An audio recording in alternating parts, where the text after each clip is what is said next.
Hey, everybody, and welcome to Capital Gains Tax Solutions podcast, where we believe most high net worth individuals and their professional teams struggle to find great capital gains tax deferral options. Not having a clear plan is the enemy, and using a proven tax deferral strategy such as the Deferred Sales Trust is the best way to exit your highly appreciated assets tax deferred so you can grow your wealth. I'm your co-host, Pearson York, filling in for Brett Swarts. And each episode, I'm joined by some of the best wealth, business, real estate, and leadership individuals in the world to share ideas, deal stories, and inspirations so together we can make complex tax deferral strategies simple and passive income plans achievable. We're streaming on expertcresecrets.com, Capital Gains Tax Solutions YouTube channel, the Kingdom Luxury Realty YouTube channel, and the Kingdom Luxury Realty Facebook channel. And I'm super excited about our next guest. He's been at Colliers for the last 14 years. And before that, he was a stud over at Marcus Millichap doing multifamily acquisitions and dispositions. And I'm very excited for you guys to meet my good friend, Matt Sarro. Matt, how you doing, my friend? What's happening? Doing well. Thanks for having me. It looks like the video didn't brighten up yet. That's okay. But everything's good. Thanks for having me. Yeah, absolutely. Well, listen, it's great to have you on the show. And before we get started, why don't you tell us a little bit about your background? Let's see. Background. I'm born and raised here in Sacramento, Fair Oaks. Parents actually still live there, same house. Went to Jesuit High School here in Carmichael area. Graduated from there. Went to Chico State for 4 years. Right after that, honestly, just dove into brokerage. Everybody asked me kind of how I got into real estate, and just Marcus Millichap holds a career fair at kind of like Sac State, UC Davis. Met Ryan DeMar out there. He was the managing director at the time at Marcus Millichap.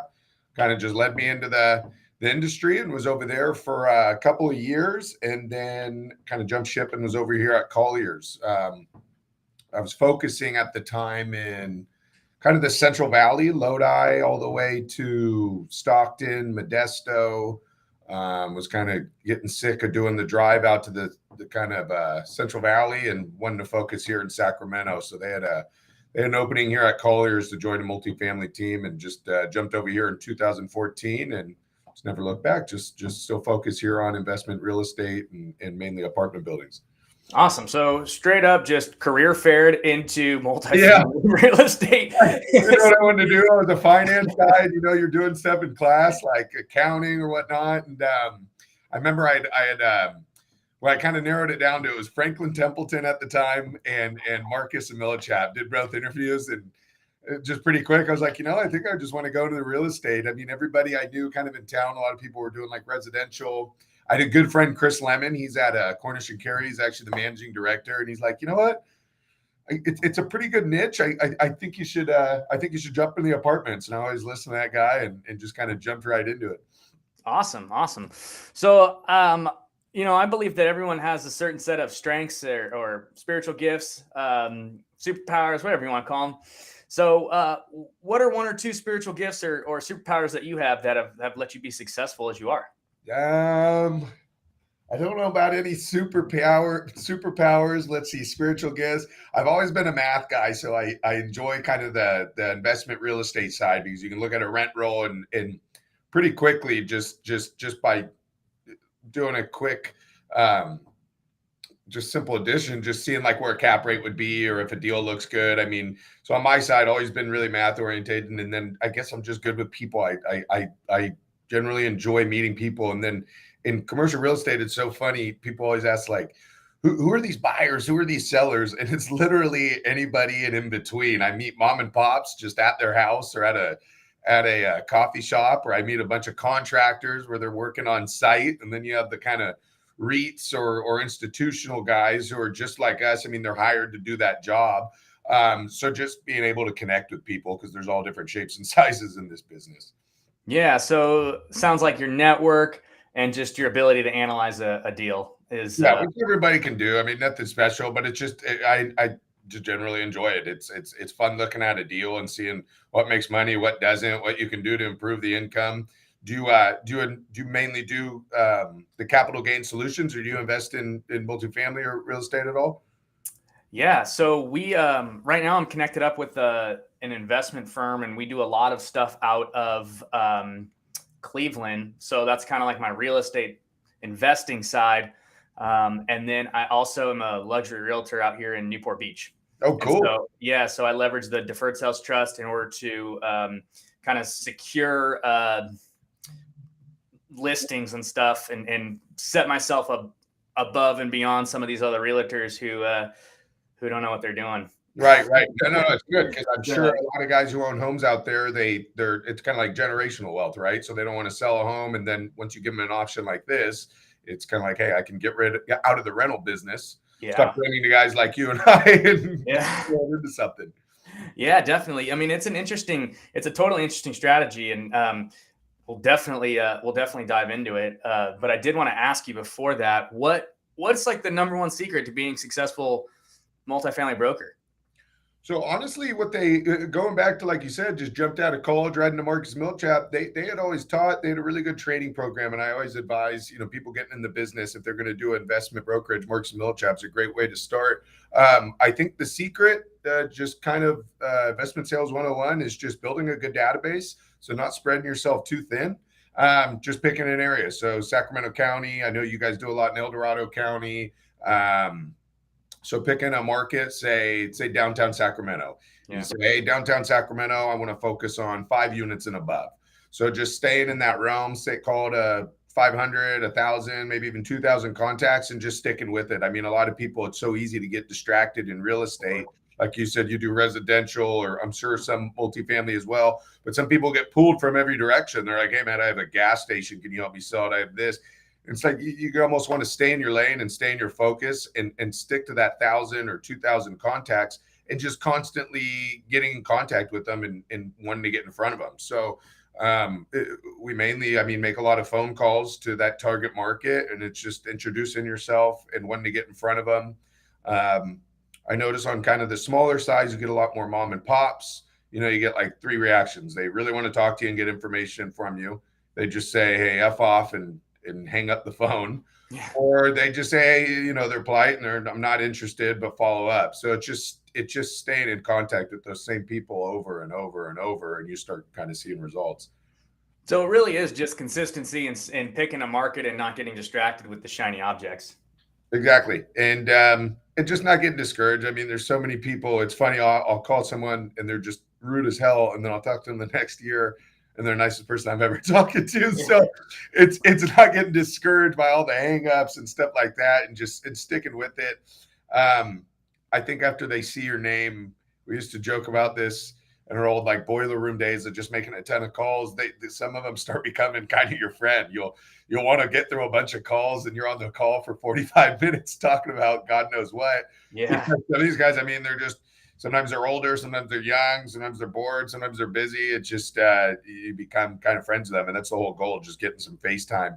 It kind of during COVID just started doing like I used to not be very technological savvy and doing like Zoom and stuff, but now I'm like, hey, if I know you're busy, if you got a moment to hop on Zoom, and then they kind of feel like they know each other. Like even just talking to you for the last 15 minutes, if we were just on a phone call, I wouldn't know what you look like or what you're about. You know what I mean? Yeah, absolutely. So that's interesting. And so, you kind of touched on it a little bit before, and when you asked me like what I'm doing, I was leveraging the Deferred Sales Trust. Are you using that at all as part of like your competitive advantage? So I'll be honest, and that's one thing I wanted to talk to you about. So obviously there's the 1031 exchange option. Yeah. We have Triple Net guy here in our Sacramento office who actually works in the Bay Area office.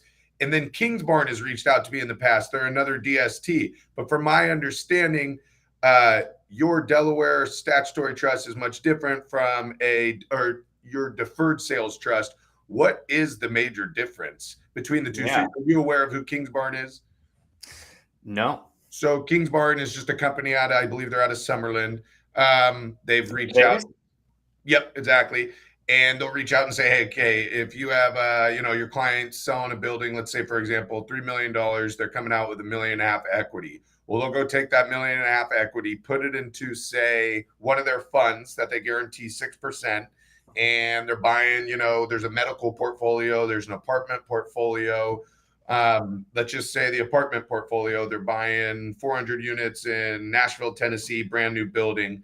It's 1031 transferable, just like yours. Is that the same exact as yours? No. Or is it different? Exactly. So I'm So that's what you're describing is a Delaware. Yep. And Okay. a Delaware is basically just you 1031 into a REIT. Right. I mean, when it kind of comes down to it, right? It's the same concept. A deferred sales trust is completely different because a deferred sales trust has a number of advantages. Number one, it's not a 1031. So you don't have to follow the same 1031 rules. You don't have like kind. You don't have the time constraints like 45 to identify, 180 to close. So with a deferred sales trust, you can actually liquidate an asset, and it doesn't have to be commercial real estate. It can be any asset. So we're doing it with crypto. We're doing it with businesses. We're doing it with stock. We're doing it with primary homes. We're doing it with commercial real estate. It doesn't matter. You name it. I mean, we're working on an NFT deal right now. And so you can sell any asset that's highly appreciated, and it's like kind agnostic. So you can flip it into a super liquid, diversified asset portfolio. And like you can do stocks, you can do businesses, you can do real estate, you can do bonds, you can do crypto. You can diversify it into whatever you want, and then you get you can basically use it almost like a self-directed IRA account, and you can control the timing of it. And so the best way to do it is to just share a story. So back in the late 90s, this gentleman had done multiple 1031s and ended up with this $20 million apartment complex in Minnesota next to the Viking Stadium. And in 2006, he's like, look, I want to sell, but I don't want a 1031. I can't find an up leg. There's no deals that are penciling. There's nothing that is making any sense. He's going to have like a close to $3 million capital gains tax liability if he sold. He's pretty much fully depreciated all of his stuff. And so he's like, I really want to cash out the market. I think it's going to go down. So he ends up doing the deferred sales trust with us. Sold the asset, paid off all the debt, and he put all the proceeds, including the $3 million in tax that he would have paid, into the deferred sales trust in a super conservative portfolio of bonds and mutual funds, earning at about 4%, 4.5%. So real quick, closes the real estate. Closes the real estate. Engage a 1031 tax accommodator. No 1031.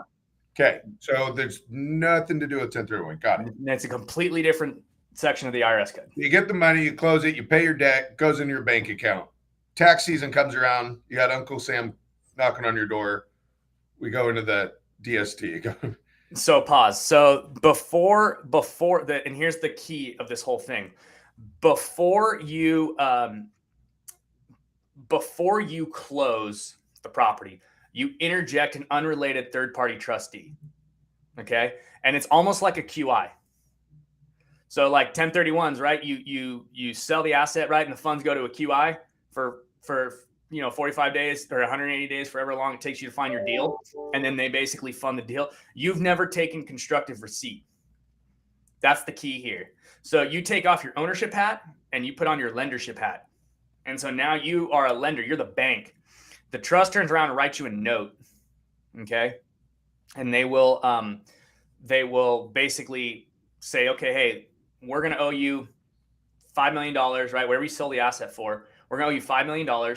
And then you're going to get a preferred rate of return based upon your risk tolerance, and we're going to pay you back. But in the meantime, right, you can kind of direct where you want the assets to be invested in, and you can partner with your trust. So going back to this guy, he sold the asset. Okay. He deferred all the tax. He paid off all his debt. So he's zero debt, $3 million deferred tax plus the proceeds that he had. And he's sitting on the sidelines earning at a 4% return based upon his risk tolerance. Okay. Mm-hmm. 2012 comes along, gets a call from the bank, and they're like, hey, you know that property you sold back in 2006? He's like, oh yeah, that one to that 1031 buyer who way overpaid. They're like, yeah, we're foreclosing on him. We want to know if you want to buy it back. He's like, how much is it? They're like, it's about 40% off what you sold it for. He's like, yeah, give me 3 days. Partners with his trust, does a JV partnership with his trust, turns around, buys the asset back for 40% off, and he got a brand new depreciation schedule on top of it. So he absolutely killed it. Now, that doesn't happen every day, right? However, that is the home run story. It is the grand slam story. But the deal is that if you're not positioned correctly, right, luck is where hard work and preparation meets opportunity, right? So, I mean, if you're not prepared for it, right, you're not positioned correctly, you can't do it. So the fact that he's positioned right allows that story to be there. And there's more stories like that, where we had a woman who put $50,000 into Bitcoin back in like 09, or whatever, 08, 10, whatever it was, it went to 50 million. She took 5 million. She deferred 1.85 million, put it into a DST, used that 1.85 million to fund her, her friends, like charitable education company for people in India, like underserved people in India, like a charity project. And then the rest of it's in a super, conservative portfolio waiting for her to do it. I got another guy who sold a business for 2.6 million, deferred 600,000 in tax, turned around, put it into a multifamily development deal out in Tennessee. So let me pause you really quick. So let's use that gal with the Bitcoin, for example. $5 million, pulls it out. Her capital gains would have been 1.8 million. So as opposed to you go to your accountant, he says you owe 1.8 million on that. As opposed to paying it, you just deferred the entire thing into this. When does the IRS finally see their money? They never see capital gains or tax. So it'd probably be best to just go through downside, I guess, is what I'm missing. Yeah. So it would probably just be best to go through just quickly the structure of it and how it kind of works. And you guys can all find out more about this by going to capitalgainstaxsolutions.com. We also have a mastermind every Friday at 10 a.m. Pacific time, 1 p.m. Eastern time. You can come, ask questions, learn about it, and all that kind of stuff. It's great. But just the real quick mechanics of it. So essentially, you have an asset, right? $5 million worth of Bitcoin. If you were to just sell the Bitcoin and liquidate, and the money hits your account, it's called constructive receipt. You trigger a taxable event. What we do is before you liquidate any sort of asset, we sit down with you and we come up with a risk tolerance. Okay, we educate you, and we get you comfortable. And then basically what happens is before you sell the asset to the trust for whatever you're going to sell it to the ultimate buyer for. So $5 million in Bitcoin, right? So we're going to sell it to the trust for 5 million. Okay. And then the trust is going to turn around and liquidate the asset to the ultimate buyer, whatever that is. So if it's commercial real estate, right, the end buyer, they're going to fund the trust with however they're going to fund it, cash financing, whatever. Creating a trust and putting it in there, essentially. So in the middle of the unrelated third-party trustee, that's super key. Okay, they're not related at all. Okay, and then when the dust settles, okay, the people take their property and they walk away, or their Bitcoin and they walk away, or whatever asset it is that they have purchased, they walk away. They get the asset. Okay, the trust is funded with the cash. Okay, so we got the cash in the trust, and then the trust turns around. They write you a note for that amount plus the preferred rate of return, and it's IRC code 453, which is a seller carryback. So they're basically just carrying back the paper at 100% down payment, including all of the deferred tax. And then we take that money and we invest it into whatever assets you want. And so when you find a deal, like a real estate deal that you want to go back into, you don't have to do it in 180 days like a shotgun wedding. You can wait 6 years or 1 month or 4 months or whatever. It doesn't matter. You have timing control, which is amazing. And the fact that you can go from real estate to stocks, or from Bitcoin to real estate and stocks, or from stocks to real estate and Bitcoin and hard money lending and notes or whatever, it doesn't matter. As long as you're just anything you can invest in really is a self-directed, like IRA account type of deal, the business trust can do. And so you basically have this vehicle now that allows you to defer the tax, invest it in whatever investment you want, and go from there. And so, the question that you just asked, which is, the question that everyone asks is, okay, well, then what's the downside? And the downside is it's complicated. Honestly, like it's so customizable that we have to sit down and we have to go through and educate you and talk to your CPAs and talk to your attorneys and your estate planners and everything like that to figure out, okay, how does this actually fit into your current situation, and what is the best solution, or what is the best combination of solutions that we can put together in order to make this whole thing work. It's kind of like a Rubik's Cube. Like I do a little piece, right? And then I throw it to Matt, and then Matt does a little piece and then he throws it to Brett, and then Brett does a little piece and then throws it to Jake, and then the client does a little piece, and we all try and get in this whole thing together using a combination of different things. So I'm going to pause there and see if you have any questions. No questions, but you had asked earlier if I had been leveraging this. I haven't, but I will in the future. That's why I got so many questions on it. Yeah. Anytime I think I have my head wrapped around this, or like the Delaware, like I was telling you, I get questions from a client. I'm like, oh, wait, I never even thought of that. So what I did want to know is, let's say I just sold a property and was doing this, and I had capital gains, and let's just say $200,000. Yep. Aren't I going to get maybe audited when my check doesn't go to the IRS when they notice that I deferred it or not? Cool. So here's the coolest thing. So the coolest thing is that there is a 26 years now track record. Okay. Thousands of closes, over 3,000 closes. There's been 12 audits, random audits from the IRS. Yeah. Just with people that have had deferred sales trust. The biggest deal was a $125 million apartment complex out of San Diego. All of them, no changes, no findings. So that's like a home inspector coming in and being like, hey, your house is perfect. Don't change a thing. It's never happened. That's never happened. We're batting 1,000. Not only that, but there's been 2 formal audits from the IRS to come in who have taken the estate planning team and the creators of the trust, and who have done a deep dive on the entire structure. And they've come back and they've said it's perfect, no changes, no findings, twice. And then it was audited by FINRA, and again, no changes, no findings. So it's been tested through the ringer. It's got a 25-year track record. There's thousands and thousands and thousands of closes, and it's never been changed by the IRS. Not once. People just don't know about it. Deferred, right? It's being deferred. When do you actually pay the taxes? Let's do an example. Let's just say, same instance, sell the property, make $500,000, you owe 200. You throw the 200 into DST. Now in 3 months, can I take that 200 I deferred and now put it back into real estate or buy cryptocurrency? So you weren't paying the taxes on it, so you just deferred into something whenever you're ready to do it. Yeah. So you just would direct your trust to go ahead and either partner with it or purchase the asset.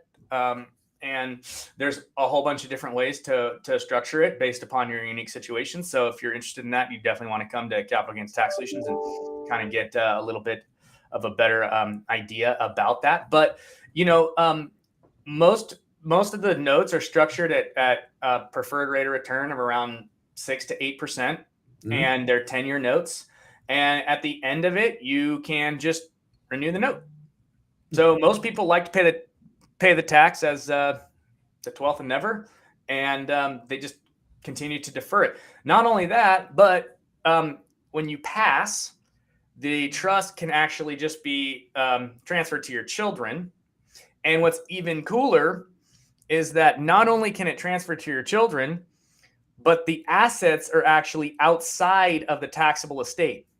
And so it can avoid the 40% death tax for these ultra high net worth individuals who are 22 plus million as of right now, as the recording of this podcast before 2022. But that's 22 million, but they can move that asset outside so that their children don't have to pay the 40% estate tax upon their death, which is the even bigger elephant in the room. The capital gains tax itself is one thing, but the estate tax is a completely other thing. And as you know, with a 1031, the stepped up basis, is great for capital gains tax, but it does nothing for the estate tax. Mm-hmm. And so your children can just step right into the trust and maintain it the exact same way. So it's amazing. But I did want to ask you, going to that, what has been your biggest frustration with a 1031 in the capital gains tax deferral? Just the timing. Everybody freaks out, the 45 days and then, we'll have a buyer and a seller doing a 1031. So everybody's adding time to the contract and then just tripping over each other a little bit. So yeah, biggest frustration is just the kind of the hourglass. They're just it's ticking down and they need to find something. They get a little stressed and start kind of overthinking it. Yeah. And I wouldn't say it's like the biggest frustration when you're waiting for, if you're talking to someone, they're considering selling because they've obviously got to consider all these tax solutions. But yeah, it's mostly just the time frames. Yeah, Stressed out, absolutely. and then we're kind of always managing, their expectations. So if somebody's stressed out, it's stressing you out a little bit. Yeah, no, absolutely. And I mean, there's 2 to 3 answers that I get every time. It's timing and, trying to make sure that, the tax, tail isn't wagging the investment dog. So, making bad decisions off of trying to defer the tax and not really doing all the DD and just getting into something because they're running out of the time. Sure. You can tell sometimes. I don't think I've dealt with somebody who's doing a 1031 that didn't, end up doing well with the property or whatever, but you can tell when you see these comps and they sell at a high price, and then you talk to the guy a year later and they're like, yeah, I just had an exchange and I had to do it. Yeah. But I mean, honestly, if anybody's purchased in the past, since like 2012, they've done all right. It seems like real estate's caught up, knock on wood. I mean, we might get off this call today and start seeing it decline, but what are you guys seeing out in your area? You do mainly residential. So with the interest rates jumping so much, in commercial, it's moving a lot slower. So I check every week and it's like 4.35 this week. It was 4.1 last week. But you guys, from my mortgage broker, tells me that the residential just jumped so much quicker. And they're what, 5.5 right now? Are you Yeah, they're going up. Are they seeing it? Are you seeing it affect your area? I mean, it's a pretty high net worth area, but yeah. So it's a little bit interesting over here just because, a lot of these properties are going anywhere, in the $4 to $12 million range, and if you get into the ultra high net worth, you're in the 20s and whatnot. And a lot of these guys just have cash, and so you're kind of dealing with a whole different ball game, like right now with those particular buyers.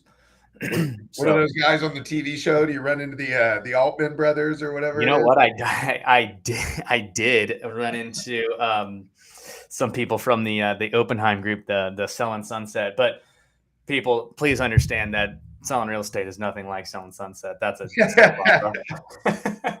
haven't sold a sunset yet. I haven't sold one sunset yet. That's a fact. So can you defer a sunset into a capital gain solution? you can sell a sunset if you take a picture of it and turn it into an NFT. There you go. Yeah. So cool. All right. Well, hey, Matt, let's get you into the lightning round, man. And this has been a great conversation, but I know you're busy, so I'm going to make sure be respectful of your time over there. So what's your favorite leadership quote? Ooh, leadership quote. One, I like the one you said earlier where hard work. What was it? Hard work meeting perseverance is luck. Yeah. Hard work. Luck is what did I say? Hard work. Hard work and preparation meets opportunity is luck. I think you stole that from a movie. I've heard that before.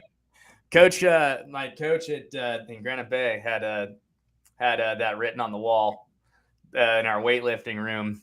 Luck's where hard work meets opportunity and preparation. I'm going with that one. Yeah, that was a good one. All right, what's your favorite book? Ooh, How to Win Friends and Influence People. I suggest that to everybody. It's so funny. I'll read it again and again, and it's all so simple and easy. It just how to work with people. Yeah. And as soon as you think you kind of got it down, you read it and you're like, wow, I totally forgot this, totally forgot that. Like, for example, I don't think I've said Pierce many times in this conversation, but every time I read that book, they say, when you say people's names, I mean, it gives them like serotonin in their head and just hearing their name, and conceptually they start liking or more, they become a little happier and they're a little bit more interested in what you have to say. That's a great one, Matt. Thank you so much. Thank you, Pierce. I really appreciate that, Pierce. You're welcome, Matthew. Thank you. Hi. Hey, Pierce, I appreciate that. I'll talk to you soon, Pierce. really grateful for that quote there, Matthew. Thank you so much. So How to Win Friends and Influence People. I'd suggest it. Great book, Matt. So let's what are you most curious about right now?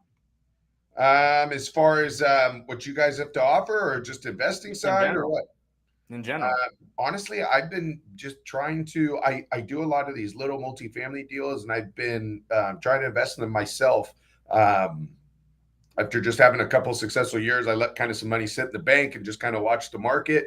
And right now, just doing like a little deals in Midtown, downtown Sacramento. And I really like South Lake Tahoe because I know the markets. It's fun to go see it in South Lake Tahoe. I still think it's undervalued. And so I live downtown, so I like stuff that's close to me. And then obviously a market like South Lake, I'm trying to stay in those two areas and just do little deals. I was enjoying like the kind of 2 to 4 units because interest rates were so low and the down payments were less. But now I think you get a little bit more of a bulk buy. I just invested in a little 8 unit in South Lake Tahoe. It's all studios, did it with a client. It's funny, these deals, they'll sit on Zillow. Like we cold call all the time and try to find owners, but sometimes it's just a random deal that you see on Zillow. That's how we had gotten this one. So wow. putting attention in those two markets. Yeah. Yeah. Well, hey, if you find something in South Lake Tahoe, I'm all about it. I love that place. It gives you an opportunity to go ski or just go hang on the beach up there. Yeah. If you guys don't know about South Lake Tahoe, Google it and go stay at one of Matt's places or something. There you go. If we turn to an Airbnb. Yeah. No, South Lake is one of, I mean, it's what proves there's a God. It's amazing. We really do take it for granted. All the people come from out of town and they've been to lakes in just wherever, Idaho, and they're like, wow, this is literally the most beautiful place. Yeah, it's amazing.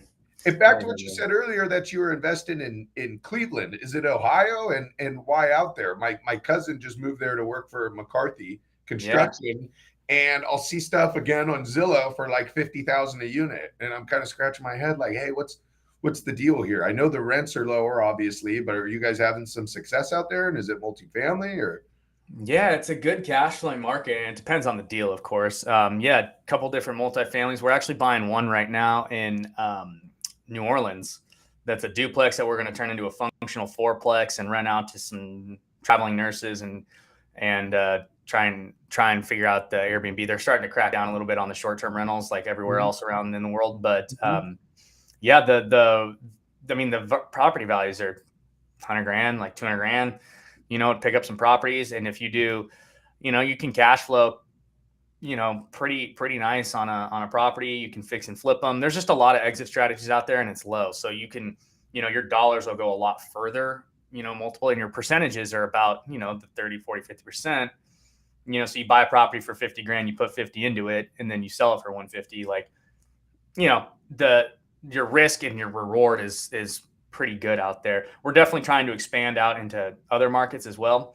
And actually, there's an 84 unit apartment complex that's about a 9 cap in Cleveland right now. I should send it to you because you might find it interesting. Yeah. Absolutely. How is it flying over there? Do you get a direct flight from Los Angeles? You can, yeah. Sometimes you'll get rerouted depending upon, where you go or when you flip it. Yeah, there's definitely direct flights from there. And the 84 unit, for example, are you like an hour from the airport once you land, or is it a 2-hour drive? So that one is in, I think that one's in Cincinnati, actually. Mm-hmm. I'll have to find out. I'll have to go back and look to see exactly which city that one's in, and I'll shoot that over to you. And is your goal and stuff like that to even go see it, or you just want to have a team where you don't even have to see it? You just have a good lender, a good manager, and a good inspector, and just ideally that would be the case on something like 84 units. I mean, he's trying to sell it for $7.5 million, and I think it's bringing in close to $800,000 a year, like NOI. So I don't know. That's what they say, of course, right? So you have to. Go to a broker. There might be some broker magic going on in there. I deal with institutional guys. They're like, dude, no, these expenses are like, well, what do you mean? Like, I got to pay somebody outside. I got to do this. Yeah, definitely. So, I'll definitely send that over your way. And guys, definitely get out to the capitalgainstaxsolutions.com if you want to learn more about the Deferred Sales Trust and join our mastermind every Friday at 10 a.m. Pacific time and 1 p.m. Eastern time. And Matt, where can people connect with you? I got my email address right here at the bottom, or maybe over here. Matt.sarro@colliers.com. You go to colliers.com/Matt Sarro, where you can always reach me on my cell phone, which I think they put on there, or 916-616-5267. 916-656 916-616-5267. 5267. Okay. Or you guys can connect with Matt at matt.sarro, Sarro, at colliers.com, colliers.com. You can go to their website. You can just call Matt. If you want to sell a building, Matt's definitely one of your guys. There we go. Cool, man. Well, hey, listen, really appreciated all that we got to talk about today, man. It was a lot of fun. Yep, good getting to know you, and appreciate you having me on the show. Yeah, you too. And everyone, Matt will be on the mastermind, so if you want to come there, you can chat with him there. Shameless plug. Hold them accountable. So so there we go, guys. All right, cool. Well, thanks again, everybody, for listening to another episode of the Capital Gains Tax Solutions podcast. As always, we believe that most high net worth individuals and those who help them struggle with clarifying their capital gains tax deferral options. Not having a clear plan is the enemy, and using a proven tax deferral strategy such as the Deferred Sales Trust is the best way to create, preserve, and grow your wealth. Please rate, review, and subscribe, guys, and we will see you on the next one. Right on. Have a good one, guys. See ya.